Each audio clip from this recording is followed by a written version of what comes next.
सुनो ध्यान से, कहानी है किनकी? तो अर्नस्ट मेयर की कहानी। अर्नस्ट मेयर, अर्नस्ट मेयर जो कि 5 जुलाई 1904 ईस्वी को कैम्पटन जर्मनी में पैदा लिए। ठीक है, कहां पैदा लिए? कैम्पटन जर्मनी में। तो कैम्पटन जर्मनी में जो है 5 जुलाई 1904 को कौन जन्म लिए? अर्नस्ट मायर। कौन जन्म लिए? अर्नस्ट मायर, है ना। इन्होंने हार्वर्ड यूनिवर्सिटी ज्वाइन किया एज अ इवोल्यूशनरी बायोलॉजिस्ट। ठीक है, इवोल्यूशनरी बायोलॉजिस्ट मतलब जो इवोल्यूशन को स्टडी करते हैं, है ना, जो लिविंग बीइंग के फ्यूचर पास्ट को स्टडी करते हैं, उसको हम इवोल्यूशनरी बोलते हैं। तो ये इवोल्यूशनरी बायोलॉजिस्ट के प्रोफेसर रहे हार्वर्ड यूनिवर्सिटी में, और उसी हार्वर्ड यूनिवर्सिटी में जाने माने साइंटिस्ट भी वहां के कहलाए।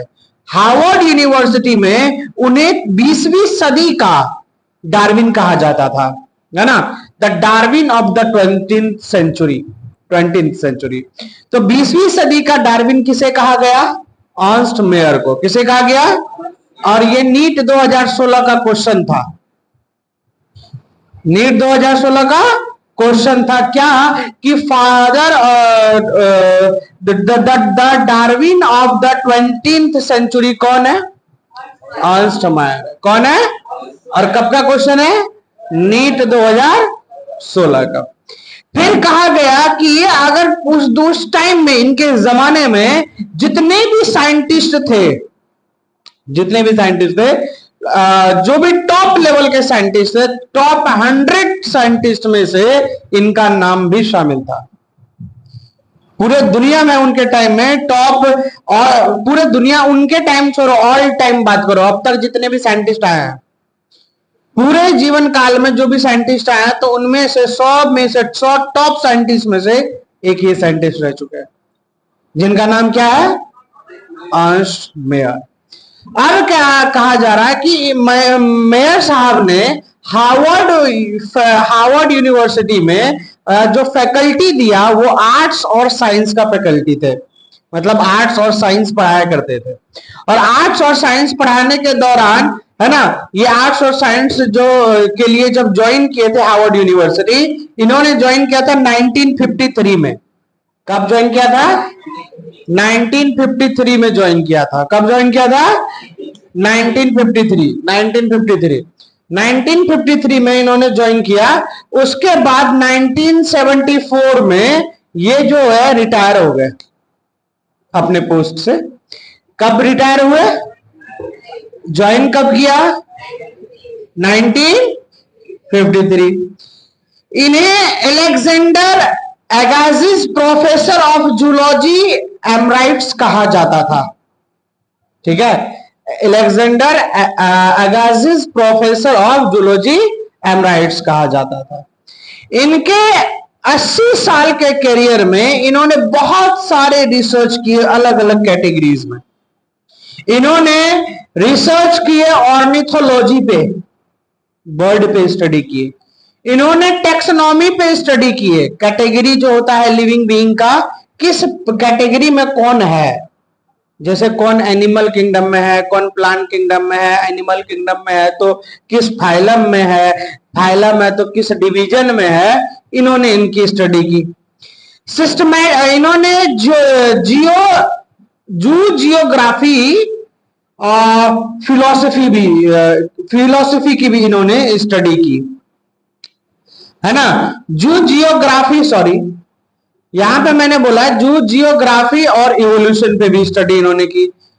जियोग्राफी का मतलब क्या होता है कि लैंड पे कितना एरिया में लिविंग का, एनिमल्स का डिस्ट्रीब्यूशन है या डाइवर्सिटी है, इसी को बोलते हैं जियोलॉजी। बात आई समझ में? जियोलॉजी। उसके बाद बोला गया इन्होंने इवोल्यूशन पे भी स्टडीज किए। इवोल्यूशन यानी विकास, जीवों का विकास, है ना। जीव जब इस धरती पर लिविंग बीइंग आया तब से लेके आज तक ये विकास का जो प्रक्रम है, प्रक्रिया है, इवोल्यूशन जो हुआ है, इस इवोल्यूशन का स्टडी उन्होंने किया। ठीक है। फिर कहा गया है इन्होंने systematics and the history of the philosophy of biology दिया। सिस्टमैटिक्स का मतलब ये हो गया कि कैसे सब एक सिस्टम में मिलकर काम करते हैं। सिस्टमैटिक्स का मतलब ये हो गया कि कैसे कोई सिस्टम में मिल, सिस्टमैटिक का मतलब ऐसे समझ लो कैसे हार्ट का फंक्शन किसी और ऑर्गन से जुड़ा हुआ है, लंग से जुड़ा हुआ है, या कोई ऑर्गेनिज्म किसी दूसरे से कैसे जुड़ा हुआ है। कंसंट्रेशन सही नहीं है अर्नब बोल तेरा, गधा कहेगा, कान के नीचे पड़ेगा ठीक हो जाएगा एक के बार में। बात समझे? तो सिस्टमैटिक्स तरीके से उन्होंने सिस्टमैटिक्स को स्टडी किया कि ऑर्गेनिज्म कैसे एक दूसरे से डिपेंड है। बात आई समझ में? फिर यहां पे बोला गया कि इन्होंने, अच्छा यहां पे इन सारे चीजों को अब यहां पे सवाल पूछा जा सकता है, यहां से भी क्वेश्चन बन जाएगा कि बताओ कि अर्न्स्ट मायर जो है वो किन किन चीजों पे स्टडी किए थे। तो यहाँ पे क्या हो गया, ऑर्निथोलॉजी, टैक्सोनॉमी, जू जियोग्राफी, इवोल्यूशन, सिस्टमैटिक्स और हिस्ट्री। तो हिस्ट्री का एच ले लिया, अरे बोल, ऑर्निथोलॉजी का ओ ले लिया, बोल, सिस्टमैटिक का एस ले लिया, उसके बाद टैक्सोनॉमी का टी ले लिया, और इवोल्यूशन का ई ले लिया, और जियोग्राफी का यहाँ पे जेड ले लिया। तो क्या बन गया, हॉस्टेज। क्या बन गया, हॉस्टेज। ये ट्रिक है तुमको याद करने के लिए। ठीक। उसके बाद बोला कि ये single हैंडली made the origin of species diversity the central question of the evolutionary biology that is today. इन्होंने बायोलॉजी में अकेले ही ऑर्गेनिज्म के, जो भी ऑर्गेनिज्म है उसके ओरिजिन को उन्होंने बताया, और वो ओरिजिन कैसे आगे बढ़ा, आज जो भी क्वेश्चन क्रिएट होता है वो इनके वजह से हो पा रहा है। हम कोई भी क्वेश्चन करते हैं ओरिजिन से रिलेटेड, स्पीसीज से रिलेटेड, तो हम इन्हीं के बदौलत वो काम आज कर पा रहे हैं। इन्होंने आज बायोलॉजिकल स्पीसीज की डेफिनेशन जो दी है, जिसके वजह से आज हम लिविंग वर्ल्ड को इतने अच्छे से पढ़ पा रहे हैं, जिसके वजह से हम बायोलॉजिकल क्लासिफिकेशन को पढ़ पा रहे हैं, जिसके वजह से ऑर्गेनिज्म को हम अच्छे से स्टडी कर पा रहे हैं, ये चीज देने वाले साइंटिस्ट जो है वो है ये अर्न्स्ट मायर। मायर ने बहुत सारे नोबेल प्राइजेस जीते अपने होल जिंदगी में, लगभग उसमें से 3 बड़े बड़े प्राइजेस थे, जिसमें कि उन्हें बेल्जियन प्राइज जो दिया था 1983 में मिला था। उसके बाद बोला the international prize for biology in 1994 and the Crafoord prize in 1999। इन ईस्वी में इनको ये अवार्ड मिले थे। ठीक है। और ये जो है अपने ईयर का, अपने जिंदगी का 100वां साल पूरा करे। इन्होंने टोटल इस धरती पे 100 साल गुजारा है ना, और 100 साल में ये कब इंतकाल किए, कब डेथ किए, तो 2004 में। कब पैदा लिए थे, 1904 में। मरे कब, 2004 में, है ना। आज जो हम लिविंग साइंस को पढ़ रहे हैं, आज जो हम बायोलॉजी को आसानी से पढ़ पा रहे हैं और लिविंग प्रोसेस को जान पा रहे हैं, लाइफ प्रोसेस को जान पा रहे हैं, आसानी से इसको अच्छे से पढ़ पा रहे हैं, तो वो इन्हीं के बदौलत। इनका मानना ये था, इनका कहना क्या था, ये कहते थे कि ये जो आप अगर लिविंग का स्टडी कर रहे हो ना, तो आप अगर लिविंग का स्टडी बेस से कर रहे हो, शुरुआत से कर रहे हो और अंत तक यानी ह्यूमंस तक, तो ये पूरा हिस्ट्री जो पढ़ रहे हो बायोलॉजी का, ये हिस्ट्री को आसानी से समझाने के में इनका बहुत बड़ा योगदान। तो बायोलॉजी अपने आप में क्या है, तो बायोलॉजी को तुम एक बुक मानते हो, लेकिन बायोलॉजी एक बुक नहीं है। बायोलॉजी एक बुक नहीं है। बायोलॉजी क्या है, तो बायोलॉजी एक कहानी है। एक कहानी है कि इस धरती पे लाइफ कैसे बढ़ते चले गए, तो बायोलॉजी उसी को बताता है तुमको। जब आप बायोलॉजी पढ़ते हो तो आपको ये बात समझ में आता है कि शुरुआत जो हुई इस धरती पे जीवन की, लाइफ की जो शुरुआत हुई इस धरती पे, वो कहां से हुई और कितने सारे बदलाव लिविंग में आते चले गए, ये है बायोलॉजी। बात समझ रहे हो? तो बायोलॉजी तुमको एक हिस्ट्री बता रहा है लाइफ का, कि एक पहला सेल तो बना होगा कभी ना कभी। एक ही सेल, हम जो हमारा बॉडी बना हुआ है बहुत सारे सेल से बना नहीं बना, लेकिन हमारा सेल, हमारा बॉडी बनने से पहले हमारा बॉडी का पहला सेल बना होगा तो वो किसी और बॉडी में बना होगा, माँ के बॉडी में, फादर के बॉडी में बना। उनका बॉडी का पहला सेल उनके मदर फादर में बना, उनका बॉडी का पहला सेल उनके मदर फादर में बना। अब जब ये पीछे चलते चले जाओगे तो कभी ना कभी तो ऐसा हुआ होगा कि इस पूरे धरती पे एक पहला सेल बना होगा, नहीं बना होगा? उसी को ओरिजिन ऑफ लाइफ बोला गया। क्या बोला गया? ओरिजिन ऑफ लाइफ, जहां से लाइफ शुरुआत हुई, जहां से जीवन शुरुआत हुआ, पहला सेल बना और वहीं से जीवन की शुरुआत हुई। गधा कहीं का उसी में बिठा दे तुमको, हाँ? खड़ा हो बस, तू भी खड़ा हो, पहला बन जाओ, तू भी आजा, निकल बाहर वहां से। कंसंट्रेशन तेरा काम नहीं कर रहा है।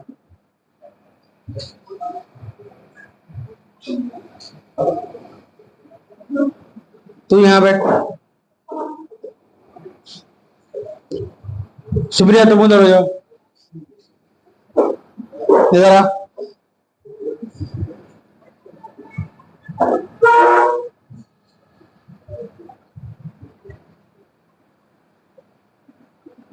जल्दी कर, टाइम नहीं है। हाँ बैठ वहां, ध्यान नहीं लगता है। बात आई समझ में? तो यहां पे क्या बोला मैंने कि लाइफ की जो शुरुआत हुई है वो पहला सेल बना और तब से लेके आज तक इतने सारे ऑर्गेनिज्म बनते चले गए। बात आई समझ में? तो ये पहला पेज जो है इंट्रोडक्शन, वो समझ आया सबको? बोलना, चलो शाबाश। अब आगे बढ़ते हैं।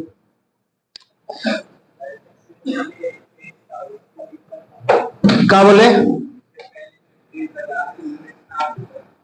हाँ, जहां से लिविंग स्टार्ट हुआ है। हाँ लाओ दिखाओ। हाँ बोल।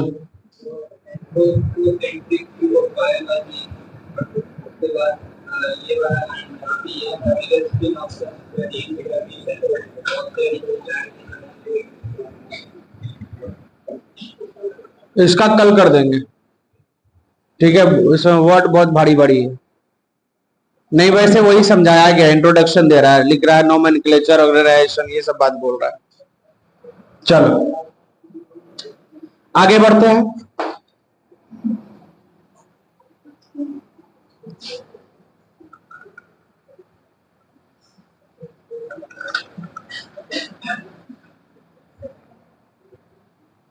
थोड़ा सा अगर अच्छा पढ़ाने का सोच रहे हैं तो थोड़ा सा टाइम ज्यादा लग रहा है, ठीक है? हम कल कैलकुलेट किए तो थोड़ा सा हम अगर अच्छा पढ़ाने का कोशिश कर रहे हैं तो वहां पे टाइम ज्यादा लग रहा है, और अगर थोड़ा सा खींचने का कोशिश कर रहे हैं, ठीक है, खींच देंगे, समझ में आएगा तब भी, ऐसा नहीं आएगा, समझ में आएगा तब भी, लेकिन वो चीज निकल के नहीं आएगा, ऐसा लगेगा कुछ ना कुछ कमी, हम अपना ही निकाल लेंगे। तुमको तो नहीं पता चलेगा, तुमको क्या पता चलेगा? तुमको जो पढ़ाएंगे वही समझ में आएगा। चलो, पिछले क्लास में हमने बात किया था, पिछले क्लास में हमने क्या बात किया था? तो पिछले क्लास में हमने बात किया था, पिछले क्लास में हमने बात किया था लिविंग की प्रॉपर्टीज के बारे में बात की थी। किसके बारे में? लिविंग की प्रॉपर्टीज। हमने कहा था लिविंग की प्रॉपर्टीज जो होती है वो यहां पे पहला हो गया था क्या? ग्रोथ, दूसरा रिप्रोडक्शन, तीसरा कॉन्शियसनेस, चौथा मेटाबॉलिज्म। क्लियर ना? अच्छा, पांचवा एक होता है इंटरेक्शन। क्या होता है? इंटरेक्शन। इंटरेक्शन क्या होता है? आज का हमारा टॉपिक यही है, कॉन्शियसनेस, इंटरेक्शन और सेलुलर ऑर्गेनाइजेशन। ये 3 टॉपिक आज का हमारा है, जिसको आज को खत्म करना है। वैसे हो जाएगा आराम से, कोई परेशानी वाली बात नहीं है। तो कल हम क्या क्या बोले थे, जरा सुनोगे ध्यान से। हमने कल बोला था कि जो भी ऑर्गेनिज्म होता है, जैसे पहले हमने ग्रोथ के बारे में बोला था। हमने कहा था सभी लिविंग ऑर्गेनिज्म जो है वो ग्रोथ शो करते हैं। हमने कहा था ग्रोथ का मतलब होता है increase in mass and increase of number of cell. उसके बाद बोला था मल्टी सेलुलर ऑर्गेनिज्म भी सेल डिवीजन करके ग्रोथ करते हैं, यूनिसेलुलर ऑर्गेनिज्म भी सेल डिवीजन करके ग्रोथ करते हैं। मैंने बोला था मल्टी सेलुलर ऑर्गेनिज्म में एक हो गया प्लांट और एक हो गया एनिमल। हायर प्लांट और हायर एनिमल। हायर प्लांट जो है जिंदगी भर ग्रोथ शो करेगा, कंटिन्यूस ग्रोथ मैंने बोला था। और जो एनिमल जो होता है, जो है कोई भी एनिमल की बात करते हैं, अपनी ही बात करते हैं, तो उसमें लिमिटेड ग्रोथ होती है। क्या होती है? Limited growth. और लिमिटेड ग्रोथ जब होती है तो वहां पे नंबर ऑफ सेल जो है रिप्लेस हो जाते हैं एडल्ट होने के बाद। जब कोई सेल बूढ़ा हो जाता है तो वो सेल रिप्लेस हो जाता है। क्या हो जाता है? रिप्लेस हो जाता है। क्या होता है? रिप्लेस हो जाता है। क्लियर ना? उसके बाद फिर हमने बोला था कि जो एनिमल्स का बात हो गया, प्लांट का बात हो गया। उसके बाद हमने बोला था कि यूनिसेलुलर ऑर्गेनिज्म में डिवीजन करते हैं, सेल का डिवीजन करते हैं, और डिवीजन करने की वजह से सेल का नंबर बढ़ता है, और सेल का नंबर बढ़ना भी क्या कहलाता है? ग्रोथ कहलाता है। फिर हमने बोला था इंक्रीज इन मास जो है, जो हमें अगर मास इंक्रीज होता जाए तो उसको हम लोग ग्रोथ नहीं कहेंगे, क्योंकि नॉन लिविंग थिंग में भी क्या होता है? मास ग्रो होता है। जैसे कि माउंटेन्स का बनना, जैसे कि बिल्डिंग्स का बनना, है ना, ये सारी चीजें जो होती हैं इसमें भी ग्रोथ दिखता है, लेकिन ये लिविंग का प्रॉपर्टी नहीं है। तो कंक्लूजन क्या निकल के आया? तो कंक्लूजन निकल के आया कि growth is not defining feature of living. Growth is not defining feature of living, ये हमने बोला। फिर हमने बोला अगला पॉइंट क्या बोला था हमने बोला था कि डिफाइनिंग फीचर को 2 टाइप में, मतलब ऑर्गेनिज्म को 2 टाइप में बांटते हैं, एक डिफाइनिंग फीचर वाले और एक नॉन डिफाइनिंग फीचर में। नॉन डिफाइनिंग में हमें क्या क्या रखा था? ग्रोथ और मेटाबॉलिज्म। और डिफाइनिंग फीचर में क्या क्या रखा? सॉरी, ग्रोथ और रिप्रोडक्शन। और डिफाइनिंग फीचर में क्या रखा था? मेटाबॉलिज्म, कॉन्शियसनेस और सेलुलर ऑर्गेनाइजेशन। एक और रख लेना, इंटरेक्शन। क्लियर है? तो ये सारी जो है चीजें, ये लिविंग का जो है वो ग्रोथ को शो करने के लिए डिफाइनिंग फीचर है। हमने बोला था रिप्रोडक्शन जो है वो सभी लिविंग का कैरेक्टरिस्टिक फीचर है ना। लेकिन अच्छा, फिर मैंने एक सवाल दिया था, ए सेक्सुअल रिप्रोडक्शन। तो ए सेक्सुअल रिप्रोडक्शन जो है बहुत सारे ऑर्गेनिज्म करते हैं, जैसे कि फंगी, ईस्ट, हाइड्रा और प्लेनेरिया। तो बोला गया कि फ्रेगमेंटेशन जो होता है, ये ऑर्गेनिज्म फ्रेगमेंटेशन भी करते हैं। कौन कौन? फंगी, अलगी, मॉस और प्रोटोनिमा। कौन? अलगी, फंगी, मॉस और प्रोटोनिमा। ये क्वेश्चन नीट का है, ये क्वेश्चन नीट का है। ये क्वेश्चन नीट में पूछा जा चुका है कि फ्रेगमेंटेशन का एग्जांपल। तो फ्रेगमेंटेशन का एग्जांपल यहां पे दिया हुआ फंगी, ईस्ट, हाइड्रा और प्लेनेरिया। क्लियर ना? सॉरी, फंगी, एल्गी, मॉस और मॉस प्रोटोनिमा। ठीक है? तो हायर एनिमल्स और प्लांट्स में हम लोग, हायर एनिमल और प्लांट्स में जो है वो ग्रोथ जो है, यहाँ पे ग्रोथ रिप्रोडक्शन के इक्वल नहीं है ना। प्लांट बढ़ रहा है तो रिप्रोडक्शन थोड़ी ना हो गया। पेड़ बड़ा हो गया रिप्रोडक्शन बोलेंगे, इंसान बड़ा हो गया रिप्रोडक्शन बोलेंगे? नहीं बोलेंगे। बात आई समझ में? तो ये चीज है। फिर उसके बाद हमने कल बोला था कि सभी यूनिसेलुलर ऑर्गेनिज्म में रिप्रोडक्शन जो होता है ना, उसको ग्रोथ मानते हैं। यूनिसेलुलर ऑर्गेनिज्म में रिप्रोडक्शन को क्या मानते हैं? ग्रोथ। क्योंकि रिप्रोडक्शन का मतलब है एक सेल से 2 सेल बन जाएगा, तो इसीलिए उसको ग्रोथ कंसीडर करेंगे, है ना। क्योंकि वहां इंक्रीज इन नंबर हो रहा है। क्या हो रहा है? इंक्रीज इन नंबर हो रहा है। क्या हो रहा है? इंक्रीज इन नंबर हो रहा है। फिर उसके बाद यहाँ पे क्या बोला गया कि यहाँ पे बोला गया एक्सेप्शन में भी है इसके कुछ। जैसे एक्सेप्शन है sterile workers bee. Honey bee जो होते हैं उसमें जो वर्कर्स होती है वो स्टेराइल होती है। क्या होती है? स्टेराइल होती है। ये रिप्रोड्यूस। और भी म्यूल, खच्चर का नाम सुने हो? कोई बोला है तब? खच्चर गधा नहीं होता, म्यूल बोलते हैं, और गधा को डोंकी बोलते हैं। बात तू म्यूल है, तो दूसरे को गधा कैसे बोल रहा है? तो म्यूल कैसे बना है? तो म्यूल बना है मेल डोंकी के स्पर्म से और फीमेल हॉर्स के एग से। मतलब देख रहे हो, दोगलापन पूरा है। एग्जैक्टली दोगला नहीं होता, दो गुना होता है, दो गुण वाला। और दो गुण तब आता है जब दो अलग अलग बॉडी, अलग अलग स्पीसीज का कैरेक्टर हो। तो इंसान गाली भी बोलता है तो दोगला बोल देता है, दोगला नहीं होता, दो गुना होता है, दो गुण वाला। दो गुण कैसे आएगा? जैसे खच्चर की बात करते हैं, म्यूल की, तो म्यूल जो है उसके फादर कौन है? गधा, और मम्मी कौन है? घोड़ी। बात समझ रहे हो? और दोनों का, गधा का स्पर्म और घोड़ी का एग को मिला के क्या बना दिया? म्यूल बना दिया। क्या बना दिया? और वो म्यूल दोबारा सेक्सुअल रिप्रोडक्शन नहीं कर सकता। ठीक है? जब भी अलग अलग प्रजाति के बीच में क्रॉस करा के कोई नया ब्रीड को आप लाते हैं तो वो ब्रीड जो है रिप्रोड्यूस नहीं कर सकता। इसका कारण कोई बता सकता है? जो बताएगा उसे 45 रुपए वाला, 50 रुपए वाला एक डेयरी मिल्क आता है वो मिलेगा। जो ये बता दे कि खच्चर जो है वो रिप्रोड्यूस क्यों नहीं करते हैं सेक्सुअली, इसका आंसर जो दे देगा उसको 50 वाला dairy milk instant, just class खत्म होने से पहले मिलेगा।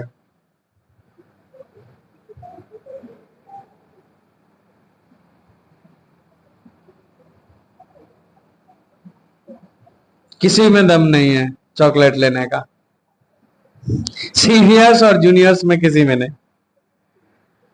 हम बताते हैं, क्योंकि गधा के अंदर जो क्रोमोसोम होगा और जो हॉर्स के अंदर क्रोमोसोम होगा वो क्रोमोसोम इक्वल नहीं होता है। दोनों के अंदर क्रोमोसोम वेरी करेगा। जब क्रोमोसोम वेरी करके फर्टिलाइज करेगा, जब जायगोट बनेगा, तो जायगोट बनने के बाद क्रोमोसोम जायगोट के अंदर, यानी खच्चर का बॉडी के अंदर क्रोमोसोम इक्वली पेयर नहीं होगा। और जब इक्वली पेयर नहीं होता है क्रोमोसोम तो मियोसिस नहीं होता। और जब मियोसिस होगा नहीं तो स्पर्म बनेगा नहीं, और स्पर्म बनेगा नहीं तो म्यूल का अगला प्रजाति आएगा नहीं। समझे बात को? तो आंसर क्या हुआ? तो म्यूल के अंदर क्रोमोसोम का पेयरिंग नहीं होता है, क्योंकि उनके फादर मदर अलग अलग है, इसीलिए क्रोमोसोम का पेयरिंग नहीं होता। सेम प्रजाति होता तब म्यूल बनता ही नहीं, तब तो गधा का बच्चा गधा ही ना बनेगा। नहीं समझे? तब तो वहां पे वो बनाता है स्पर्म, क्योंकि पेयरिंग अच्छे से हुआ, सेम स्पीसीज है। बात आई समझ में? हाँ। और तीसरा एग्जाम्पल मैंने दिया था, म्यूल का बात मैंने कल नहीं बोला था, आज बोला। ठीक है? तीसरा एग्जाम्पल मैं जो आज दे रहा हूं वो पहले कल भी दिया था, वो है वैसेक्टोमी और ट्यूबेक्टोमी किए गए पर्सन, वो भी रिप्रोड्यूस नहीं कर सकते हैं। तो इसीलिए रिप्रोडक्शन डिफाइनिंग फीचर नहीं है। बात आई समझ में? अगला टॉपिक था मेटाबॉलिज्म, है ना? थर्ड कैरेक्टर यानी जो था वो मेटाबॉलिज्म था। हमने बोला था कि थाउजेंड्स ऑफ केमिकल रिएक्शन हमारे बॉडी में होते हैं, और थाउजेंड ऑफ केमिकल रिएक्शन जो होता है लिविंग बॉडी के अंदर होता है, उसको हम लोग क्या बोलते हैं? मेटाबॉलिज्म। क्या बोलते हैं? मेटाबॉलिज्म। अब नॉन लिविंग ऑब्जेक्ट के अंदर मेटाबॉलिज्म होगा, इसके बाद अगर क्या कर रहे हो तुम? नॉन लिविंग के अंदर मेटाबॉलिज्म होगा? नहीं होगा। तो यहां पे इसीलिए, लेकिन आइसोलेटेड मेटाबॉलिज्म तुम लैब में परफॉर्म कर सकते हो। तो आइसोलेटेड है तो वहां लिविंग ऑर्गेनिज्म तो है नहीं। अरे बोल। तो वहां लिविंग ऑर्गेनिज्म के अंदर में तो हो नहीं रहा, अपने आप हो भी नहीं रहा, हम करवा रहे हैं। कोई भी नॉन लिविंग में अपने आप कहां हो रहा है केमिकल रिएक्शन? करवाया जा रहा है या इंटरेक्ट करवाया जा रहा है, तब वो कर रहा है। तो हमारे लिविंग सेल्स के अंदर मेटाबॉलिज्म होता है और अपने आप होता है। तो इसीलिए मेटाबॉलिज्म क्या हो गया? डिफाइनिंग फीचर हो गया। क्या हो गया? डिफाइनिंग फीचर हो गया। क्लियर है? अगला है सेलुलर ऑर्गेनाइजेशन। यहीं तक पढ़े थे हम लोग, मेटाबॉलिज्म तक शायद। चलो, अगला कैरेक्टरिस्टिक फीचर है, अगला कैरेक्टरिस्टिक फीचर है वो है सेलुलर ऑर्गेनाइजेशन। क्या है? बोलना। क्या है? Cellular organisation. क्या है? सेलुलर ऑर्गेनाइजेशन क्या है? ऑर्गेनाइजेशन क्या है? बोलवे नहीं करेगा, सवाल पूछ रहे हैं। हाँ, सेलुलर, अब ऐसे सोच के आए थे अनवित आनंद से आज फ्रेगमेंटेशन वाला क्वेश्चन पूछते हैं, वो मोस्ट प्रोटोनिमा वाला, फंगी वाला सोचे हुए थे, रात में सोचे थे 2-3 बजे कि आज अनवित आनंद से ये फ्रेगमेंटेशन वाला क्वेश्चन पूछेंगे, नीट में पूछा है, नहीं पूछे, बच गया तू। सेलुलर ऑर्गेनाइजेशन, ध्यान से सुनो, सेलुलर ऑर्गेनाइजेशन जो है यहां पे बोला गया, सेलुलर ऑर्गेनाइजेशन क्या होता है? सेलुलर ऑर्गेनाइजेशन का मतलब होता है सभी लिविंग जो है, जितने भी लिविंग है वो बने हुए हैं किसके? सेल के बने हुए हैं, made up of cell, made up of cell. सारे लिविंग किसके बने होते हैं? सेल के। ऐसा कोई धरती पे लिविंग नहीं होगा जो सेल का बना हुआ नहीं होगा। बात समझ रहे हो?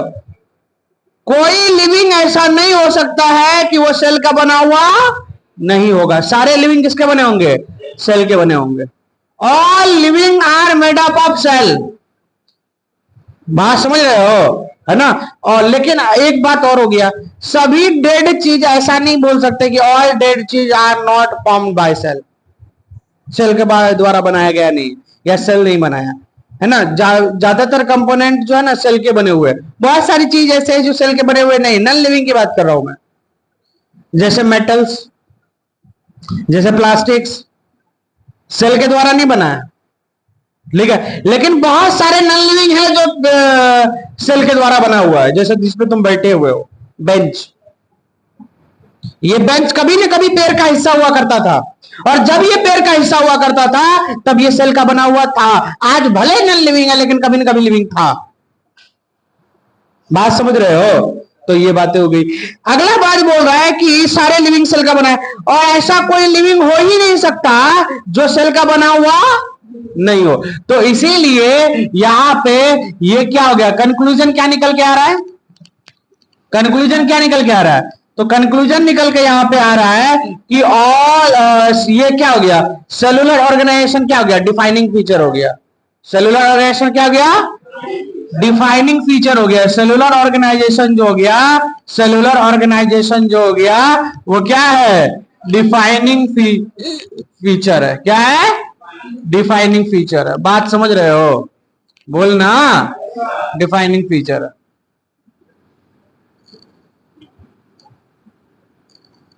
डिफाइनिंग फीचर है। बात है समझ में? अगला टॉपिक है सेल का होने के बाद, अब हम लोग बात कर रहे हैं यहां पे कैरेक्टरिस्टिक्स में। अगला है कॉन्शियसनेस। क्या है? कॉन्शियसनेस। ठीक है, अगला है यहां पे कॉन्शियसनेस। कॉन्शियसनेस, ठीक है? कॉन्शियसनेस क्या होता है जरा ध्यान से समझना। कह रहा है कि most obvious and complex feature. क्या कह रहा है? मोस्ट, बोलो, most obvious, most obvious, OBVI OUS, most obvious and complex feature. अब इसका मतलब क्या कह रहा है? कॉन्शियसनेस जो है वो क्या है? Most obvious and complex feature. जैसे कि समझा जाए तो यहां पे क्या कहना चाह रहा है? ये कहना चाह रहा है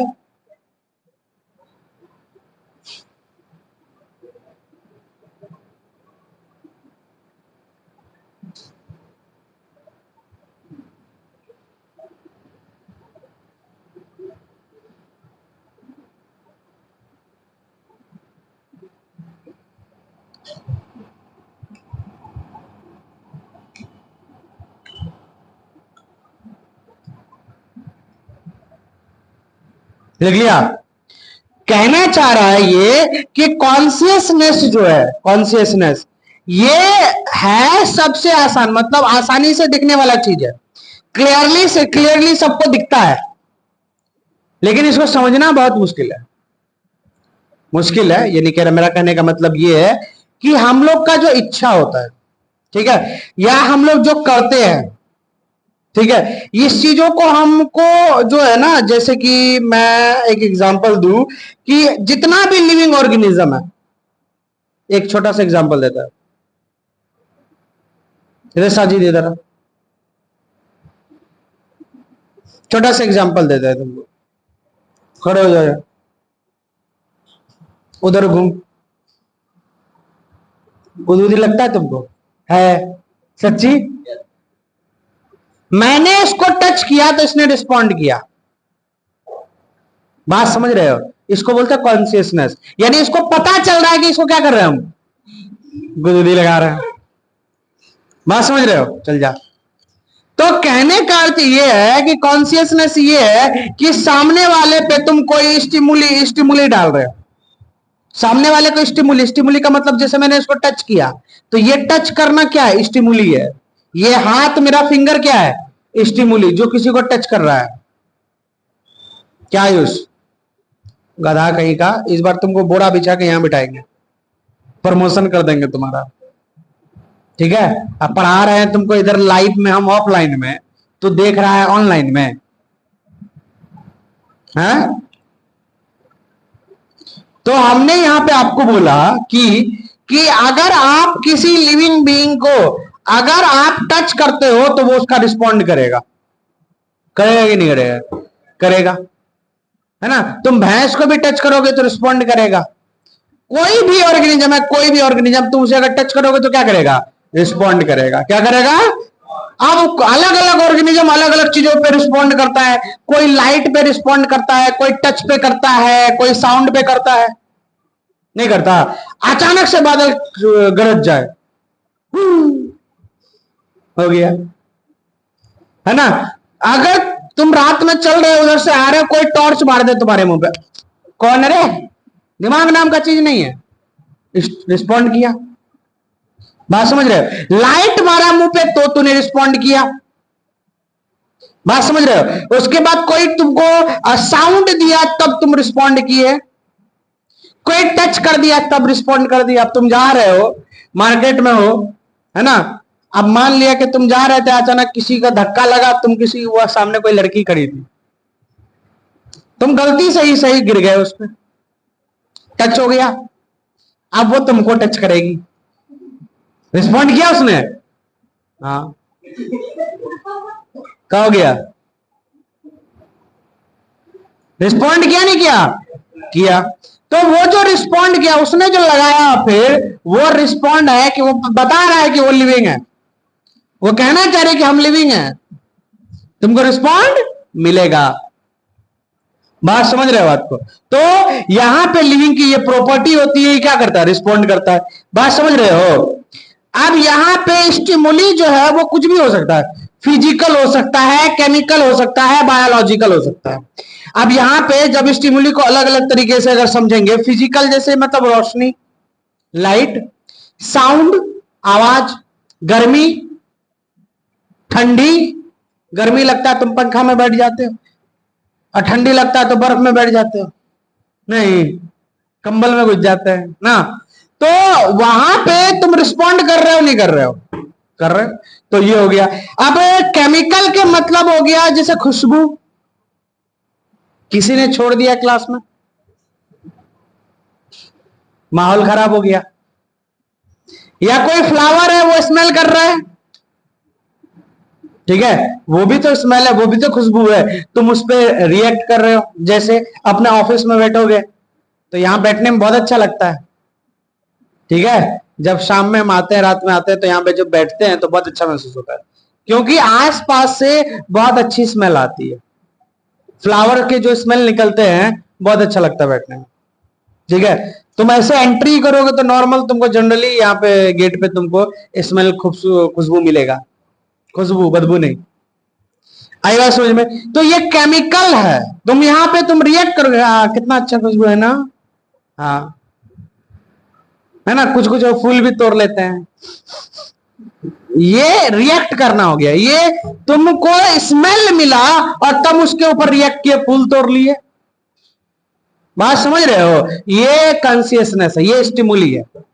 फिर कह रहा है कि बायोलॉजिकल भी हो सकता है, किसी के कांटेक्ट में आने से, किसी को बीमारी थी, स्मॉल पॉक्स हो गया किसी को, ठीक है, तुम उसके कांटेक्ट में है, तुमको भी हो गया, बात समझ रहे हो? तो यहां पे बायोलॉजिकल हो गया, बात समझ रहे हो? और यहां तक कि अगर बात करो तुम प्रोकैरियोट्स को और यूकैरियोट्स के बारे में, तो वो भी इन्वायरमेंट पे रिस्पॉन्ड करते हैं।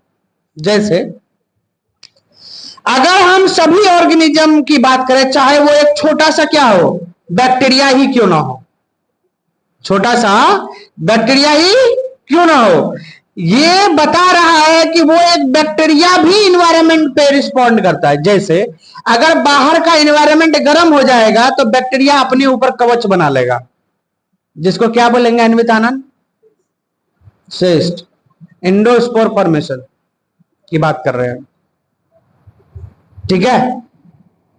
एंडोस्पोर आधा घंटा तक भी अगर उसको गर्म करोगे ना उबलता पानी में बैक्टीरिया को, तब भी वो नहीं मरेगा, क्योंकि उसके ऊपर एक कवरिंग आ जाता है जिसको एंडोस्पोर बोलते हैं, ठीक है? तो उसने भी बाहर का इन्वायरमेंट को देख के अपने बॉडी के ऊपर शील्ड लगाया कि नहीं लगाया? लगाया। तो ये भी उसने इन्वायरमेंट के कंडीशन में खुद को क्या किया? प्रोटेक्ट किया, है ना? और ये प्रोटेक्शन तब आया जब उसने क्या किया? इन्वायरमेंट पे उसका कॉन्शियसनेस था। तब ह्यूमन का खुद का सेल्फ कॉन्शियसनेस होता है। इंसान अकेला ऐसा ऑर्गेनिज्म है जो अपने आप को भी जानता है कि वो क्या कर रहा है, उसको क्या करना है। तुम पढ़ रहे हो, क्यों पढ़ रहे हो? तुम्हारी कुछ तो सपने होंगे कि हमको ये करना है। किसी का रेपुटेशन खराब हो गया, पिछला एग्जाम में अच्छा नंबर नहीं आया, तो क्या करेगा? इस बार अच्छे से मेहनत करके अच्छे से पढ़ के अपने आप को साबित करेगा कि नहीं करेगा? करेगा।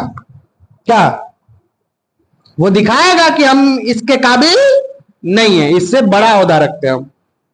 बात आई समझ में? कुछ ऐसे हैं जिसको डॉक्टर बनना है, उसका सपना है कि नहीं हमको किसी ना किसी का तो पेट खोलना है,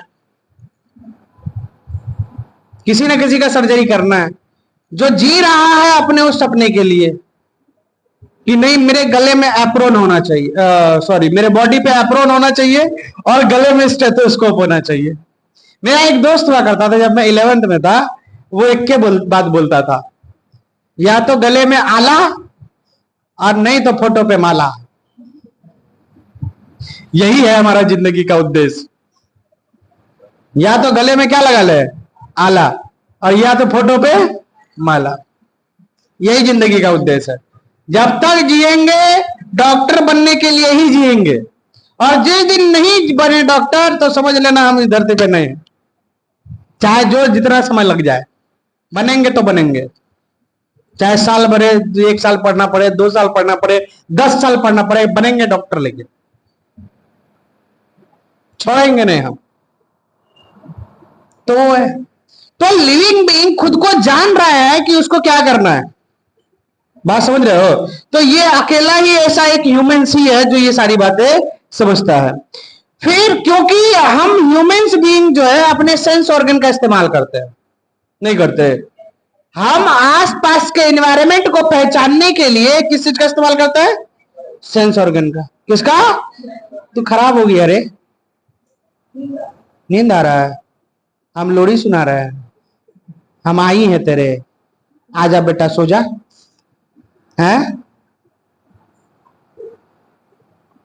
खामोशी है, 1 बजा है,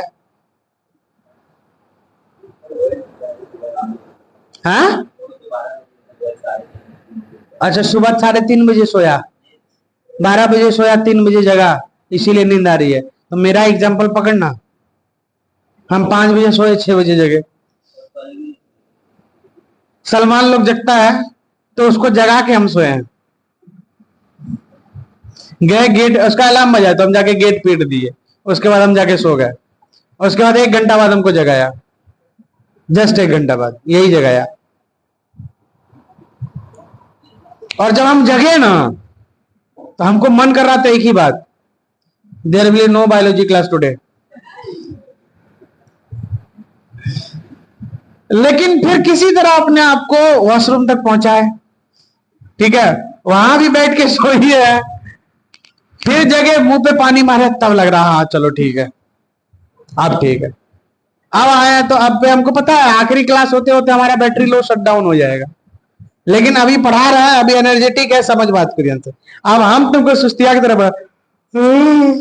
कॉन्शियसनेस अर्नब पॉल, कॉन्शियसनेस जो है वो क्या है? मोस्ट ऑब्वियस फीचर क्या है? मोस्ट ऑब्वियस फीचर क्या है? कॉन्शियसनेस। ऐसा पढ़ाएंगे तो नहीं सोने वाला आदमी भी सो जाएगा, गधा कहेगा। हम तुमको एनर्जेटिकली परफॉर्म करके दे रहे हैं और तू कर रहा, गधा कहीं का, बकलोलवा। और इधर उधर का भटक रहा है, इधर आई कांटेक्ट में रहकर, नजर नहीं हटना चाहिए, नजर हटी तुम्हारे साथ दुर्घटना घटी, गारंटीड। तो मैं ये कहना चाह रहा हूं कि सेंस ऑर्गन जो है, सेंस ऑर्गन, हमारा सेंस ऑर्गन जो है, हम इस सेंस ऑर्गन का इस्तेमाल करके हम अपने आसपास की चीजों का पता लगाते हैं। ठीक है, जैसे दिन में 12 बजे 44 डिग्री सेल्सियस गर्मी है, ठीक है, तुमको अंधा भी कर देंगे ना तब भी छोड़ देंगे उस गर्मी में, तो तुम पता लगाओगे अरे आज तो बहुत गर्मी है, बहुत गर्मी है आज। क्यों गर्मी है? क्योंकि तुम्हारा स्किन उस टेम्परेचर को क्या कर रहा है? सेंस कर रहा है। बात समझे? तो तुम ऐसे ऑर्गेनिज्म हो जो कि आसपास का इन्वायरमेंट बता सकते हो, है ना। तुम कोई चीज देख नहीं रहे हो, जवान पे रख देंगे NaCl, हैं, बहुत मीठा लग रहा है, डाले नमक, वो लगेगा मीठा, है नहीं ना। तो वहां पे वो तुम टेस्ट करके बता दोगे, अरे चीनी कहां था, तुम तो बोल रहे थे चीनी है और डाल दियो क्या, नमक, पता लगा लिए ना। तो कैसे पता चला? टंग से। टंग यानी टेस्ट को एनालाइज करता है, सेंस करता है, इसीलिए टंग भी क्या है? Sense organ. स्किन क्या है? Sense organ. बात समझ रहे हो? तुमको अगर कोई चीज अच्छा लग रहा है देखने में, फ्लावर है बहुत खूबसूरत है, अच्छा लग रहा है, तुम अच्छा फील कर रहे हो, सेंस ऑर्गन। कोई स्मेल है तुमको अच्छा लग रहा, कोई ऐसा स्मेल भी है जो अच्छा नहीं लग रहा, ठीक है, मूड खराब हो गया, सारा का सारा तौबा तौबा हो गया। बात समझ रहे हो? तो कोई स्मेल तुम्हें अच्छा लग रहा है, कोई स्मेल क्या लग रहा है? गंदा लग रहा है। तो वो तुम्हारा कौन डिसाइड कर रहा है? सेंस ऑर्गन ही ना, वो मैसेज पहुंचा रहा है ब्रेन तक। बात समझ रहे हो ना? तो ये तुमको पता चल रहा है ना कि तुम जिंदा हो, तुम स्मेल पता कर रहे हो, तो थोड़ी ना बोल सकता है कोई मरा हुआ इंसान है स्मेल पता कर लिया, नहीं ना। वही बात कहना चाह रहे हैं। तो यही बात हम बोले कि जैसे हमारे आंख, नाक, कान और जुबान और स्किन है, ये सभी हमारे कॉन्शियसनेस को पता लगाता है। तो इसीलिए बोला कि कॉन्शियसनेस क्या है? डिफाइनिंग फीचर है। कॉन्शियसनेस क्या है? डिफाइनिंग फीचर है। किसका? लिविंग का। किसका? लिविंग का। चलो, इस जितना बात बोले हैं और समझाए हैं तब से हम उस सभी बात को लिख रहे हैं। तो कॉन्शियसनेस में पहला बोला मोस्ट ऑब्वियस, सभी लिविंग में होता है, मोस्ट ऑब्वियस सभी में होता है, और कॉम्प्लेक्स है, इसको समझना, ठीक है। हाँ, समझ नहीं पाते हम लोग ये सारी चीजों को। अभी मैंने सारी बातें आपको बोली तो आपको समझ में आया, हाँ सर ये तो बात सही बोले, लेकिन इससे पहले हम जब कॉन्शियसनेस बोले थे तब तुम ये सारा बात नहीं सोचे थे। हम तुमको कॉन्शियसनेस बोले, हम बोले कि इन्वायरमेंट को सेंस करना, लेकिन जितना बात बोले ये तुम्हारे दिमाग में नहीं घुमा, लेकिन हम बोले तो तुम्हारे दिमाग में घुमा नहीं। एकदम सही बोल रहे सर आप, सही बात है। तो यहां पे कह रहा है कि जितने भी ऑर्गेनिज्म है, कॉन्शियसनेस में कह रहा है जितने भी ऑर्गेनिज्म है, ऑल लिविंग ऑर्गेनिज्म, आप लोग लिख सकते हैं, आप लोग सभी लिख सकते हैं मेरे साथ, क्योंकि मैंने ये समझा दिया है। All living organisms, all living organism respond to stimuli,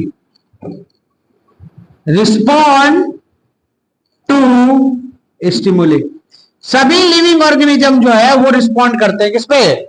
stimuli पे, जो कि भी हम बताए। अब स्टिमुली यहां पे फिजिकल, बायोलॉजिकल, केमिकल दोनों हो सकता है। Stimuli are physical,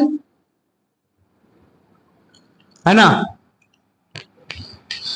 stimuli are physical, chemical, है ना, स्टिमुली आर फिजिकल, केमिकल और बायोलॉजिकल। बायोलॉजिकल, ठीक है। उसके बाद अगला पॉइंट बोल रहा है कि ह्यूमंस, ह्यूमंस क्या है, सेल्फ कॉन्शियस। ह्यूमंस क्या है, सेल्फ कॉन्शियस है, यानी ह्यूमन खुद को बहुत अच्छे से जानता है। कैसे जानता है, तो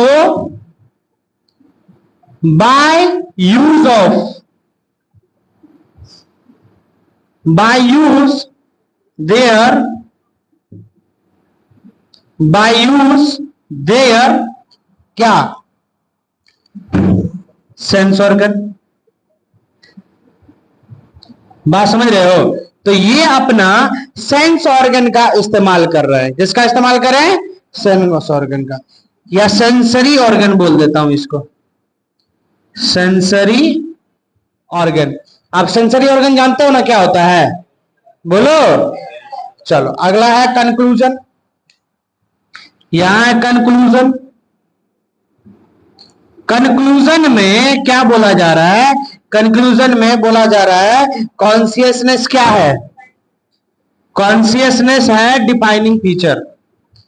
कॉन्शियसनेस क्या है, कॉन्शियसनेस CONS, यहां भी होगा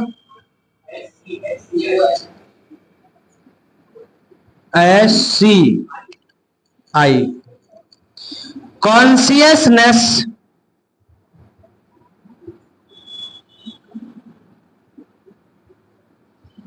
consciousness is defining feature of living। बात समझे, तो कॉन्शियसनेस क्या है, डिफाइनिंग फीचर है किसका, लिविंग बीइंग का। हो गया, लिख लिया सब। चलो एक बार फिर से बोलता हूं, मैं अभी इसको बोला, एक बार फिर बोल रहा हूं, जरा ध्यान से सुन। मैंने बोला कि सेलुलर ऑर्गेनाइजेशन में मतलब जो भी लिविंग होगा किसका बना होगा, सेल का बना होगा। तो मतलब सेल का बना है तो सेलुलर ऑर्गेनाइजेशन क्या है, डिफाइनिंग फीचर है।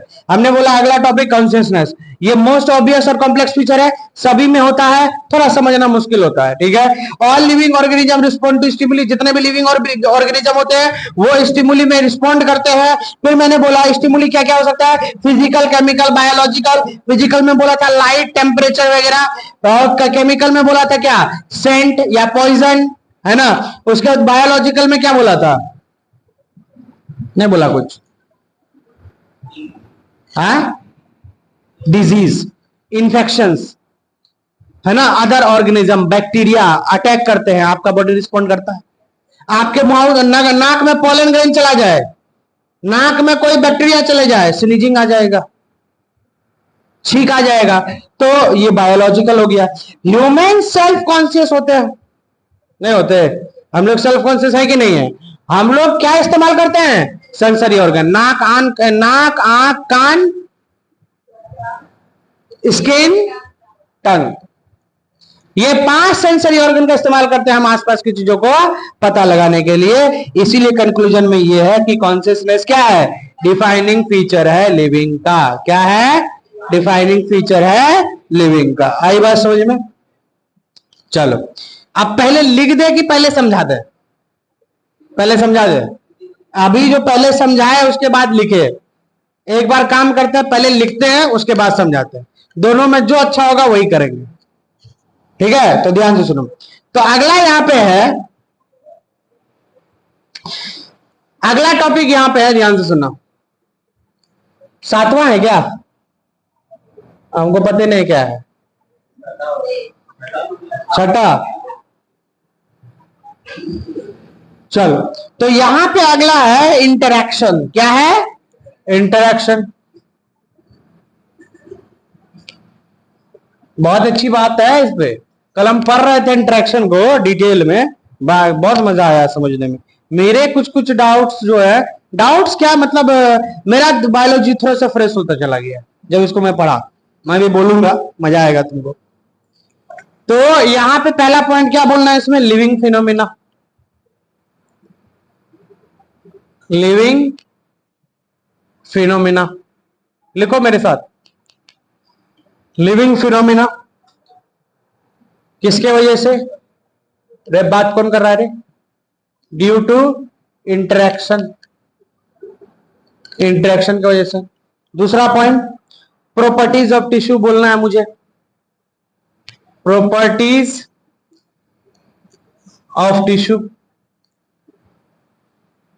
Tissue not equal to, not equal to in cell individually, individually. ठीक है, देख रहे हैं स्पेलिंग, हमको आता है, ठीक है, स्पेलिंग आता है हमको। INDIVIDUALLY,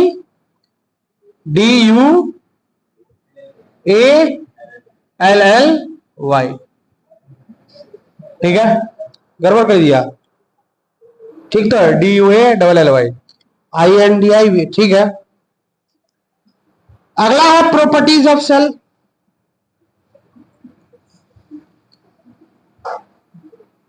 प्रॉपर्टीज ऑफ सेल, ठीक है, not equal to in organelles, organelles, ORGANENELLES, organelles, individually.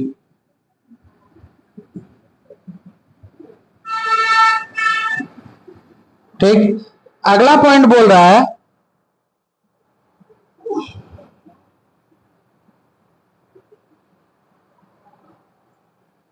Organisation,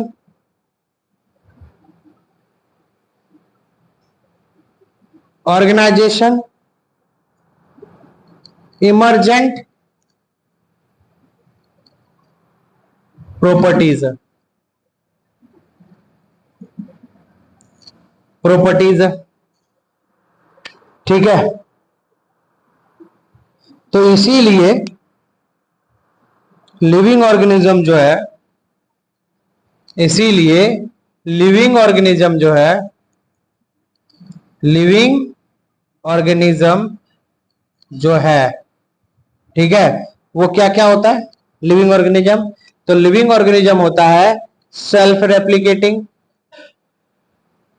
self replicating. दूसरा है इवॉल्विंग,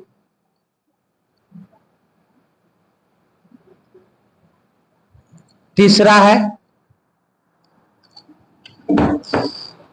तीसरा है इंटरैक्टिंग,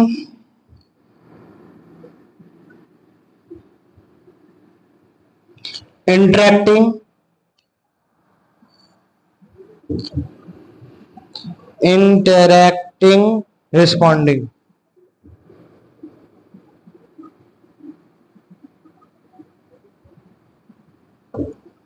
लिख लिए, चलो।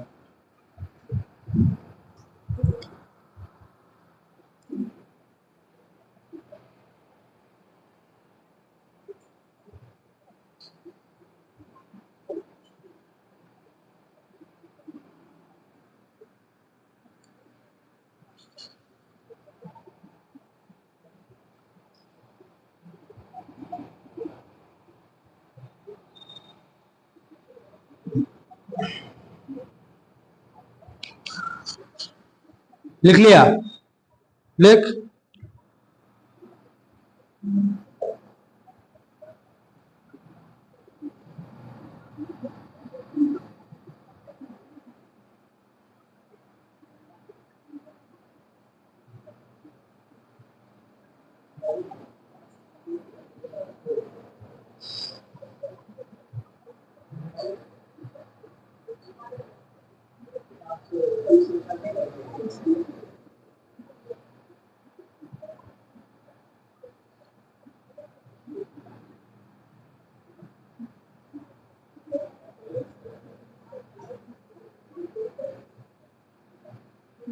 हो गया? चलो इसको सुनो।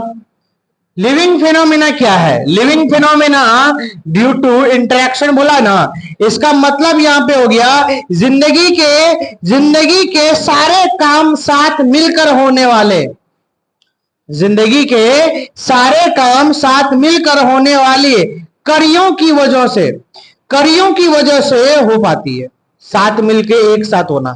जैसे एग्जाम्पल के तौर पे किसी एक पार्ट से कुछ नहीं होता, ये बात मैंने कुछ देर पहले बोला था। एक हार्ट अकेला बॉडी को ऑक्सीजन नहीं पहुंचा सकता, उसके लिए लंग्स को भी साथ में काम करना होगा। बात समझ रहे हो?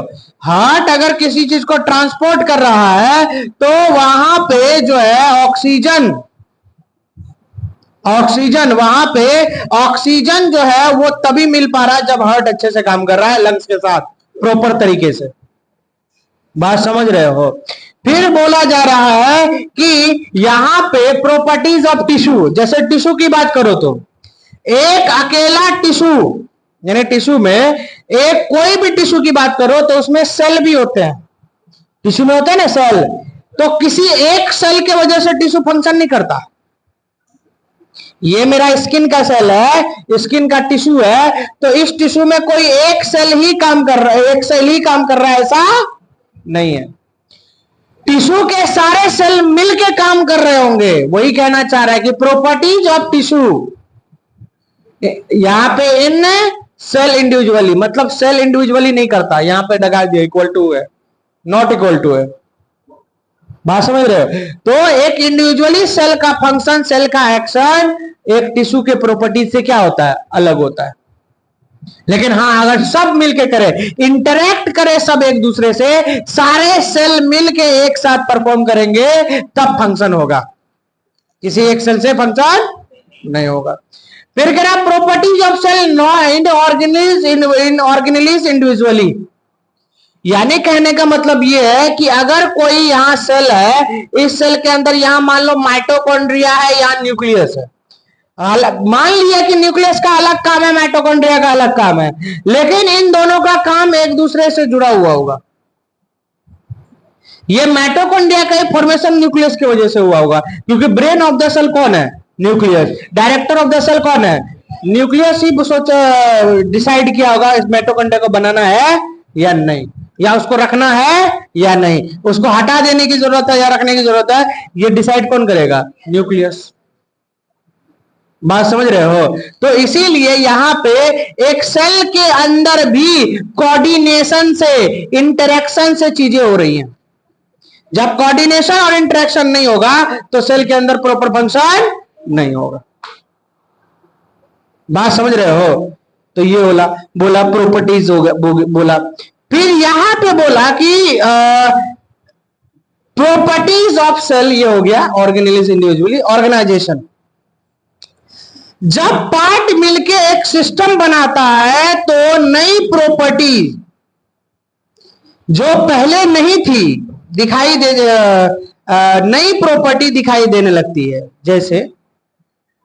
जैसे डाइजेस्टिव सिस्टम की बात करते हैं हम लोग, mouth, oesophagus, stomach, small intestine, large intestine, ये सब मिलके काम करते हैं तो डाइजेशन होता है। तो एक फंक्शन को करने के लिए बहुत सारे ऑर्गन साथ मिलकर काम कर रहे हैं कि नहीं कर रहे हैं, सब आपस में इंटरेक्ट कर रहे हैं कि नहीं कर रहे हैं, तभी ये काम प्रॉपर हो रहा है, तभी पाचन क्रिया हो रही है। बात समझ रहे हो? जब तुम्हारा अमाशय, अग्नाशय है ना, बड़ी आंत, छोटी आंत, ग्रास नली, ठीक है, मुख गुहा, ये सब मिलके एक साथ काम कर रहा है, तब एक फंक्शन डन हो पा रहा है जिसको हम डाइजेशन बोलते हैं। बात समझ रहे हो? तो यहां पे वही बोल रहा है कि जो पार्ट मिलके एक साथ काम करते हैं और वो काम हो पाता है जो पहले नहीं हुआ करता था, इसी को बोला जाता है इमर्जेंट प्रॉपर्टीज। क्या बोला जाता है? जब सारे ऑर्गन मिलकर फंक्शन करते हैं, एक यूनिक कैरेक्टर निकल के आता है, एक यूनिक फंक्शन हो पाता है, उसी को हम लोग यहाँ पे क्या बोल रहे हैं? Emergent properties. क्लियर है? अब लिविंग बीइंग जो है, जितने भी लिविंग बीइंग है, लिविंग ऑर्गेनिज्म है, वो क्या होता है? ये सेल्फ रेप्लिकेटिंग होता है। क्या होता है? सेल्फ रेप्लिकेटिंग का मतलब है एक लिविंग बीइंग अपने जैसे को बना सकता है। इवॉल्विंग है, हमेशा आप में इवोल्यूशन हो रहा है, इवोल्यूशन हो रहा है, आप में अब बदलाव आ रही है। बात समझ रहे हो? सभी में बदलाव आ रही है। पहले जो लोग हुआ करते थे बड़ी बड़ी हाइट, लंबी हाइट के होते थे, अब कम है। समय बदल गया, लोग इवॉल्व कर गए, छोटी हाइट के हो गए। क्यों? तो हवा में ऑक्सीजन की अमाउंट कम हो गई। पहले प्लांट ज्यादा हुआ करते थे, ज्यादा प्लांट हुआ करते थे तो ऑक्सीजन ज्यादा था, और ज्यादा सेल भी होते थे बॉडी में, तो ऑक्सीजन सभी सेल को आसानी से मिलता था। अब ऑक्सीजन की अमाउंट कम हो गई, तो नंबर ऑफ सेल बॉडी में क्या होने लगे? कम। इसलिए हाइट भी लोगों का क्या हो रहा है? कम।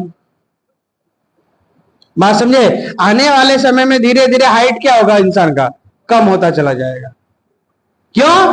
क्योंकि इंसान इस धरती को बर्बाद किए जा रहा है, वो पेड़ काटे जा रहा है और जनसंख्या बढ़ाए जा रहा है।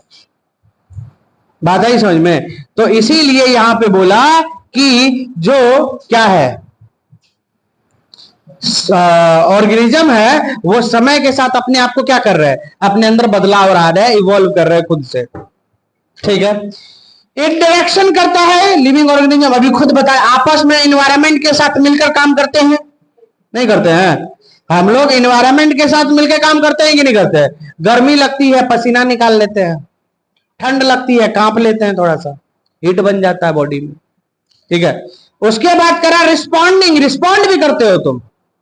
अगर तुमको ठंड लग रही है तो तुम कंबल ले ओढ़ लेते हो, और गर्मी लग रही है तो एसी चला लेते हो। और जिसके पास एसी नहीं है, पंखा में तो बैठते होगे। कोई ऐसा बोलेगा सर हमारे पास एसी नहीं, तो हम क्या करें? बांट दें? कंबल बांट रहा है? गरीबों में कंबल बांट रहे हैं जो एसी बांट दे, हमारे पास खुद नहीं है, गधा। तो यहां पे बोला कि रिस्पॉन्ड करता है इन्वायरमेंट पे। क्या करता है? रिस्पॉन्ड। नहीं समझ में आया तो देखना बिल्कुल आसानी से। एकदम कोई सोया है, एकदम ठंडी के टाइम में एक नल का एकदम ठंडा ठंडा पानी निकालना, जाके उसके ऊपर डाल देना, केस हो जाएगा तेरे ऊपर, जेल चला जाएगा तू। बात समझ रहे हो? तो वो रिस्पॉन्ड करेगा कि नहीं करेगा?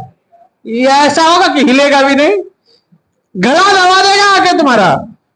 क्या किए तुम? तो यही लिए बोला कि रिस्पॉन्ड भी करते हैं। लिविंग ऑर्गेनिज्म क्या करते हैं? रिस्पॉन्ड करते हैं। बात आई समझ में? अरे बोल। चलो, अब यहां पे कह रहा है story, biology is the story of living in the earth. यानी यहां पे बोला कि बायोलॉजी एक कहानी है।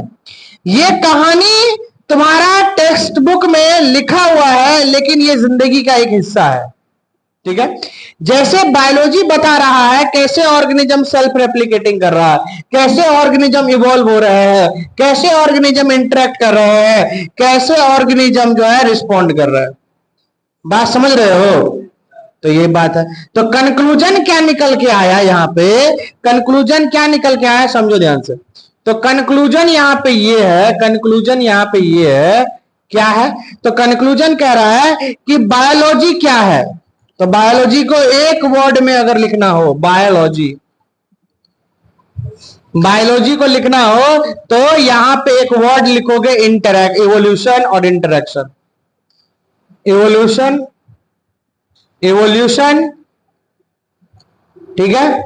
उसके बाद interaction plus interaction, interaction plus adaptation, इसी को बायोलॉजी बोलते हैं। लिविंग इस धरती पे तभी रह पाएगा जब अपने आप को क्या करेगा? इवॉल्व करेगा, अपने आप को समय के साथ अपने अंदर चेंज लाएगा, बदलाव लाएगा, और लो अलग चीजों के साथ इंटरेक्ट करेगा। क्या करेगा? इंटरेक्ट करेगा, है ना? सामने वाले से इंटरेक्ट करेगा, अपनी लाइफ को आसान बनाएगा, टिश्यू के अंदर इंटरेक्शन होगा, ऑर्गन ऑर्गन इंटरेक्शन होगा। बात समझ रहे हो? दिमाग और स्टमक के बीच में इंटरेक्शन होगा, कोऑर्डिनेशन होगा अच्छे से। और दिमाग और स्टमक के बीच में अच्छे से कोऑर्डिनेशन नहीं होगा तो पेट सारा खाना बाहर फेंक देगा, उल्टी वोमिटिंग हो जाएगा तुमको, है ना। तो इंटरेक्शन होना चाहिए और क्या होना चाहिए, एडेप्टेशन होना चाहिए, है ना। अलग अलग एनवायरनमेंट में तुम अडेप्ट कर पाओ, ये सारी चीजें होती हैं। तो बायोलॉजी आपको बताता है कि जिंदगी का ओरिजिन कैसे हुआ, बायोलॉजी आपको बताता है कैसे ऑर्गेनिज्म बदलते हैं, बायोलॉजी आपको बताता है कि आज तक आप कैसे सरवाइव कर रहे हो।